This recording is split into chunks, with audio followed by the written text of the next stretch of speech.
Part ওয়ানে আমরা যে পর্যন্ত ডেভেলপ করেছিলাম সেটাকে ইমপ্রুভ করে আমাদেরকে এন্ড রেজাল্টে যেতে হবে। এন্ড রেজাল্টটা কি একটু দেখে নেই। আমরা দিচ্ছি রান। তো এই হচ্ছে এন্ড রেজাল্ট। তো এখানে কী কী জিনিস চেঞ্জ আছে। প্রথম রোতে ইনপুট বক্স ছিল আগেও, কিন্তু এই টেক্সট এলিমেন্টটা ছিল না, মানে এই টেক্সট বক্সটা ছিল না। দ্বিতীয় রোতেও সেম, এই টেক্সট এলিমেন্টটা ছিল না। তৃতীয় রোতে ক্যালকুলেট বাটনটা ছিল, কিন্তু এই দুইটা ছিল না। ফোর্থ রোতে কুইট বাটনটা, এই কুইট বাটনটা ছিল 4 নাম্বার রোতে, এবং পঞ্চম রোতে ছিল আউটপুট। তাহলে এখানে রিসেট একটা বাটন অ্যাড হয়েছে, এবং কুইট বাটনটাও এই নিচ থেকে 4 নাম্বার রো থেকে 3 নাম্বার রোতে চলে আসছে। এই হচ্ছে এখানে কিছু ইমপ্রুভ হয়েছে। এবং এই এলিমেন্টগুলোর মধ্যে একটা প্যাডিং বা গ্যাপ অ্যাড করা হয়েছে, যেটা আগে ছিল না, যার ফলে আগে দেখতে একটু খারাপ লাগতেছিল। এবং আমার এই উইন্ডোটা উইন্ডোটাকে রিসাইজেবল করা হয়েছে, আগে রিসাইজ করা যেত না, এবং এটা রিসাইজেবল করার ফলে ম্যাক্সিমাইজও করা যাচ্ছে। তো এই পার্থক্যগুলো আমার এখানে মানে করতে হবে। তো আমি এটাকে ক্লোজ করে দিচ্ছি। আমি ফাইল ট্যাব ওপেন ফোল্ডার করে আগে যে অবস্থায় ছিলাম সেই অবস্থায় চলে গেলাম।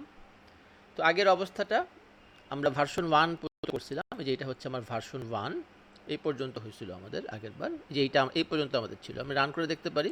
গুইটাকে আমরা যদি রান দেই, তাহলে এই হচ্ছে আমাদের আগের পার্ট 1-এ আমরা এই পর্যন্ত ডেভেলপ করছিলাম, একটু এই পর্যন্ত ডেভেলপ করছিলাম। এখন আমাকে এটাকে এই কনসেপ্ট এই ভার্সন 2 এর মতো করে এটাকে নিয়ে যেতে হবে। তো এই জন্য আমরা কী কী চেঞ্জ করতে পারি। প্রথমে আমাকে দেখেন এখানে 4টা রো, তাহলে এই 3 নাম্বার রোতে এই রিসেট এবং কুইট বাটনটা আসবে।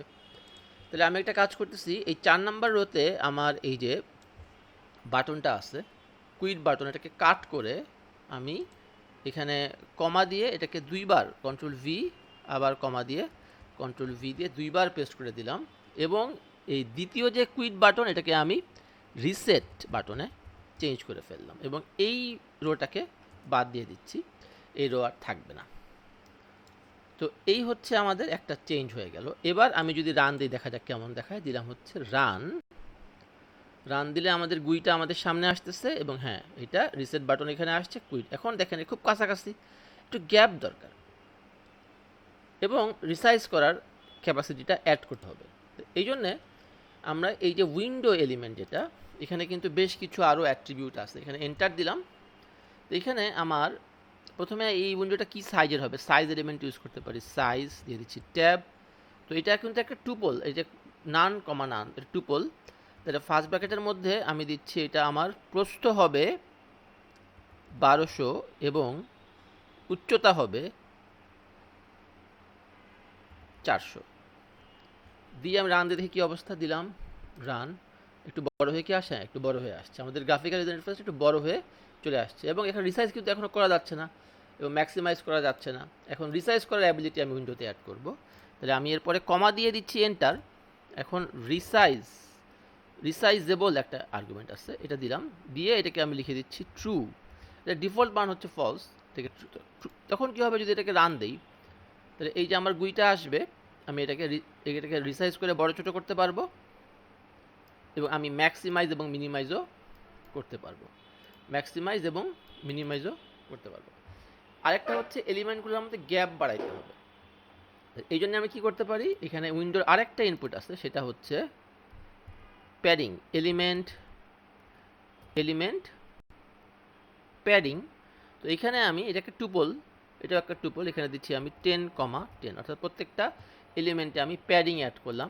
এবার যদি রান দেই, আমি দেখব যে আমার কিন্তু এগুলোর মধ্যে একটু গ্যাপ বাড়ছে। এখানে গ্যাপগুলো কিন্তু আগে ছিল না। এরপরে কি করতে হবে, এটা যে ফার্স্ট নেম, এটা যে লাস্ট নেম, এটা ইউজার বুঝবে কীভাবে। তাই আমাকে এখানে ফার্স্ট নেম এবং লাস্ট নেম টেক্সট অ্যাড করতে হবে। তাহলে কি করতে হবে, এসজি ডট টেক্সট। টেক্সটটা কি, টেক্সট ইনপুট অ্যাড করার এই টেক্সট ক্লাসটা কি, টেক্সট ইনপুট বা টেক্সট বক্স তৈরি করার ফ্যাক্টরি বা ক্লাস। এখন ওই টেক্সটে কী থাকবে, লেখা থাকবে ফার্স্ট নেম। তাহলে একটা এখানে থাকবে ফার্স্ট নেম, টেক্সট বক্সে যে টেক্সট থাকবে সেটা হচ্ছে ফার্স্ট নেম। এবং আমি এটা কপি করে কন্ট্রোল সি দিয়ে আমি নিচে এখানে এনে কন্ট্রোল ভি দিয়ে পেস্ট করে এটাতেও দিয়ে দিচ্ছি কমা। তাহলে এবার রান দিয়ে দেখি আমাদের ইমপ্রুভ হলো কিনা। রান যাক এই যে ফার্স্ট নেম আসছে, লাস্ট নেম আসছে, 3টা বাটন এবং আউটপুট। তাহলে আমাদের কি ইমপ্রুভ হচ্ছে।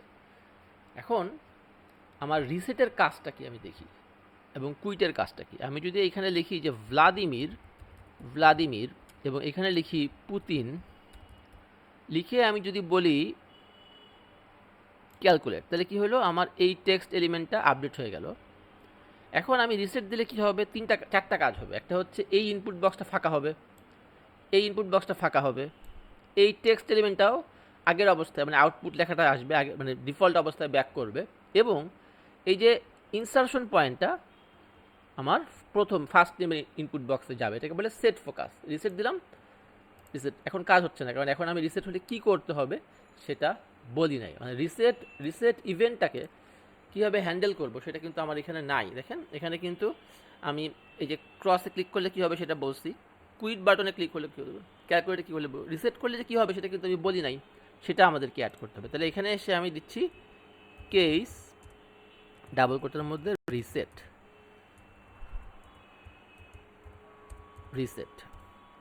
দিয়ে এখানে কোলন দিয়ে এন্টার দিলাম। তো এখন রিসেট হলে আমি কি করতে চাই, আপাতত পাস দিয়ে রাখতেছি। রিসেট হলে আমি কি করতে চাই, রিসেট হলে আমি প্রথমে চাই যে এই টেক্সট বক্সটা ফাঁকা হোক। এটাকে আমি কি এফএন মানে উইন্ডোর মধ্যে এফএন কি দিলে আমার এই ইনপুট বক্সটা রেফারেন্স আসবে, তাই না। তাহলে আমি এইখানে বলতে পারি যে উইন্ডো হচ্ছে আমার এই ভ্যারিয়েবলটা, যেখানে আমার উইন্ডো অবজেক্টটাকে রাখা হয়েছে। উইন্ডো, তো এটা একটা ডিকশনারি, তাহলে এখন থার্ড ব্র্যাকেট দিলে আমার কীগুলো চলে আসবে, কি এর নাম কি আউটপুট। এটা হচ্ছে আমার ওই টেক্সট বক্সটা। ডট দেওয়ার পরে আমি কী করবো, এটাকে রিসেট করবো, তার মানটাকে আমি রিসেট করব। রিসেট দিয়ে দিলাম ফার্স্ট ব্র্যাকেট, এবং ওখানে কি আসবে, ব্ল্যাঙ্ক আসবে, ব্ল্যাঙ্ক। দেখি এটা কাজ করে কি না। দিলাম রান, আমার সামনে ইনপুট বক্স আসলো, লিখতেছি ভ্লাদিমির ট্যাব এবং দিচ্ছি পুতিন, দিয়ে দিলাম রিসেট। তাহলে এই text object has no attribute reset. তাহলে আমি কি টেক্সট অবজেক্টটাকে করতে চাইছিলাম, কোথাও কি ভুল হয়েছে, হ্যাঁ আউটপুটটা হবে না, এখানে আমার এফএন কিটাকে দিতে হবে, সরি এখানে আমার হবে এফএন কিটা, মানে প্রথম ইনপুট বক্সটাকে আমি রিসেট করব। দিয়ে দিচ্ছি রান। এবার আমি যদি দেই ভ্লাদিমির ট্যাব এবং পুতিন, দিয়ে দিলাম ক্যালকুলেট। এবার রিসেট দিলে input object has no attribute reset. আসলে রিসেট না, আমি ভুল বলছি, এটা হবে আপডেট। আমার মেথডটা হবে আপডেট। দিয়ে দিচ্ছি রান। তাহলে এবার আমি আবার দিচ্ছি এখানে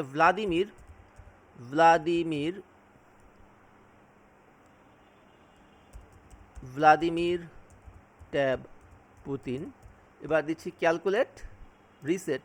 তো দেখেন এটা কিন্তু ফাঁকা হয়ে গেছে। সেম কাজটা আমার এটাতেও করতে হবে, আপডেট, এটাকেও আপডেট করতে হবে। তাহলে আমি কি করব, এটাকে আমি কয়েকবার কপি করব, কোন shift alter down arrow, last name হলেও সেম কাজ হবে। আচ্ছা, এরপরে এই টেক্সট বক্সের কি আউটপুট। তাহলে আমি এখানে দিচ্ছি আউটপুট, অর্থাৎ আমার উইন্ডোর মাউন্ট যদি আউটপুট হয়, আউটপুট কি এর যে এলিমেন্টটা, সেই এলিমেন্টটাকে আমার আপডেট করতে হবে। ওখানে কি লেখা আসবে, এই ডিফল্ট লেখাটা আসবে, এই লেখাটা। তাহলে এই লেখাটাকে আমি এখান থেকে কপি করে, মানে ডিফল্ট অবস্থায় আবার ব্যাক করতেছি, তাই না, কপি করে আমি এইখানে এসে এটাকে কন্ট্রোল ভি দিয়ে পেস্ট করে দিলাম। আচ্ছা, তাহলে এবং আরেকটা জিনিস কী হবে, আমার এটা দিচ্ছি রান দিলে এই যে আমার আসতেছে, এটা ভালো কথা। এবার দিচ্ছি আমি টিপু সুলতান। তো এবার যদি আমি রিসেটে ক্লিক করি, আমার এই দুইটা ইনপুট বক্স ফাঁকা হয়ে গেছে, এই লেখাটা আপডেট হয়েছে, কিন্তু দেখেন সিলেকশন এখানে আছে, সিলেকশনটা এখানে নিতে চাই, এটাকে বলে সেট ফোকাস। তাহলে আমি কি করব, আমি এইখানে আবার এখানে যাব, এই যে এই জিনিসটা আমি এখানে নিয়ে আসবো, এই যে এইটা কন্ট্রোল সি দিয়ে এখানে এনে পেস্ট করে দিলাম। এখানে আপডেট করব না, আমি যেটা করব সেট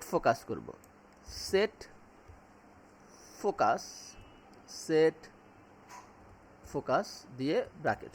তাহলে হবে কি, এইবার আমার কিন্তু ওই যখনই আমি রিসেট দিব, আমি যদি এখানে বলি টিপু ট্যাব সুলতান ক্যালকুলেট, এটা আসছে। রিসেট দিলে আমার সিলেকশন এখানে চলে যাচ্ছে। তাহলে রিসেটের ফাংশনালিটাকে আমরা অ্যাড করে ফেললাম। তাহলে একটা কাজ আমাদের আগায় গেল। আচ্ছা, আর কি দরকার আমাদের? আমাদের রিসেট ছাড়া আমরা এখানে একটা ভ্যালিডেশন অ্যাড করতে হবে। অর্থাৎ আমি যদি কোনো নাম না দিয়ে ক্যালকুলেট দেই, তাহলে এখানে লেখা আসবে কি? লেখা আসবে invalid input, please try again. তাহলে এই লেখাটা আনার জন্য তাহলে কি, যদি এইটা ফাঁকা থাকে অথবা এইটা ফাঁকা থাকে, অর্থাৎ এই দুইটার একটাও যদি ফাঁকা থাকে, তাহলে আমি কীভাবে সেটা করতে পারি? আমি ক্যালকুলেট করার আগে একটা চেক করতে পারি। আমি বলতেছি ইফ, আমি বললাম যে এখানে ধরেন আমার দুইটাই থাকতে হবে, হ্যাঁ, আমার ধরেন দুইটাই থাকতে হবে, তাহলে অল দিচ্ছি। অল ফাংশন কি করে, যে একটা আইটারেবল নেয়। তা আইটারেবল মানে কি? একটা টুপল অথবা একটা লিস্ট নেয় এবং ওই লিস্টের প্রত্যেকটা কি ট্রুইশ কিনা চেক করে, মানে অ্যান্ডের মতো কাজ করে অনেকটা। তাহলে এখানে আইটারেবল দিচ্ছি। এখানে আমার প্রথমটা কি? প্রথমটা হচ্ছে আমার, আচ্ছা এটা প্রথমটা হচ্ছে, আচ্ছা এটাকে আমরা এখানে দিতে পারি, এখানে না দিয়ে আমি এর নিচে দিতে পারি, এখানে কন্ট্রোল ভি। তো এখানে আমি বলবো কি, দুইটা যদি, একটা হচ্ছে এফ এন মানে ফার্স্ট নেম এবং লাস্ট নেম, এই দুইটা একটা লিস্ট ক্রিয়েট করলাম। ওই লিস্টের প্রত্যেকটাই ট্রুইশ কিনা, এই দুইটা মানই আছে কিনা, এই দুইটাই যদি ভ্যালু থাকে তখনই কিন্তু আমি এই ক্যালকুলেশনটা করব, তাই না? দিলাম ট্যাব। আর যদি এখানে এলস হয়, যদি না থাকে, দুইটাই যদি না থাকে, তখন আমি একটা কথা বলবো যে ইনভ্যালিড ইনপুট। তাহলে এইখানে আমাকে যেটা বলতে হবে সেটা হচ্ছে আউটপুট টেক্সট বা আউটপুট টেক্সট ইকুয়াল টু কী হবে? Invalid input.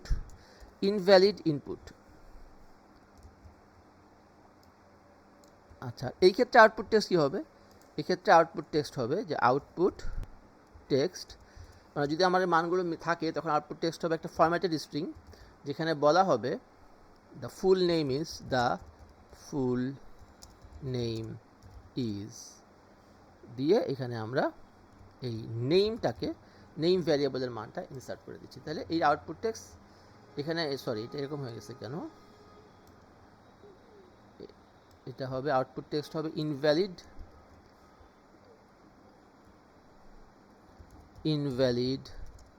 Input, please try again. আচ্ছা, এবং এই আউটপুট টেক্সটটা এইখানে আসে পড়বে, তাই না? আমার এই জায়গাতে আমার এই আউটপুট টেক্সটটা চলে আসবে। এই হচ্ছে আমাদের ক্যালকুলেটের ফাংশনালিটি। এবার আমার মনে হয় আমাদের কাজ প্রায় শেষ দিকে। আমি দিচ্ছি এটাকে রান দিলে কি হচ্ছে, আমার এভাবে চলে আসতেছে। আমি বলতেছি টিপু ট্যাব সুলতান দিয়ে আমি দিচ্ছি calculate, the full name is Tipu Sultan, reset দিলাম, রিসেট হচ্ছে, ঠিক আছে। এবার কোনো কিছুই না দিয়ে আমি যদি বলি ক্যালকুলেট, তাহলে invalid input, please try again, reset দিলে আবার আগের অবস্থায় ব্যাক করতেছে, কুইট দিলে এটা বন্ধ হয়ে যাচ্ছে। মোটামুটিভাবে আমাদের যে কাঙ্ক্ষিত অবস্থা সেখানে আমরা পৌঁছাইতে পারছি। এখন আমরা, এই হচ্ছে আমাদের লেআউটটাকে আমরা কিন্তু কয়েকটা রোতে নিতে পারি এবং এখানে শুধু রো লিখতে পারি, এটাও ঠিক আছে। বাট এটার একটু মানে যদি আমাদের কখনো এটা বুঝতে বা চিন্তা করতে সমস্যা হয়, তখন আমি কিন্তু আরেকটু অন্যভাবে কাজ করতে পারি। আমি বলতে পারি রো 1 মানে সবচেয়ে উপরের রো ইকুয়াল টু কী হবে? এই জিনিসটা, মানে এই লিস্টটা হচ্ছে আমার রো 1, এটা হবে আমার রো 1। আমি এই জায়গাটাতে রো 1 কথাটাকে লিখে দিতে পারি, রো 1। এরপরে এই লিস্টটা হবে কি? রো 2। তাহলে এটাকে কাট করে আমরা এইখানে নিয়ে গিয়ে লিখতে পারি রো 2 এবং এখানে কন্ট্রোল ভি দিয়ে পেস্ট করে দিলাম এবং এখানে আমি রো 2 লিখে দিতে পারি। একইভাবে এই যে জিনিসটা, এটা এই থার্ড যে লিস্টটা কী হবে? রো 3। তাহলে দিচ্ছি রো 3 ইকুয়াল টু দিয়ে কন্ট্রোল ভি এবং রো 4 ইকুয়াল টু হবে হচ্ছে আমার এই লিস্টটা কন্ট্রোল এক্স দিয়ে আমি এখানে কন্ট্রোল ভি দিচ্ছি। এইখানে আমি জাস্ট এই লেআউট হিসেবে আমি বলতে পারি রো 1 হচ্ছে ফার্স্ট রো 2 রো 3 এবং লাস্টে থাকবে রো 4। এটা কিন্তু একটা বিকল্প উপায়, যেভাবেও কিন্তু আমরা লেআউটটাকে তৈরি করতে পারি। আচ্ছা, এবার কি সেম জিনিস আসে কিনা আমি চেক করে দেখি।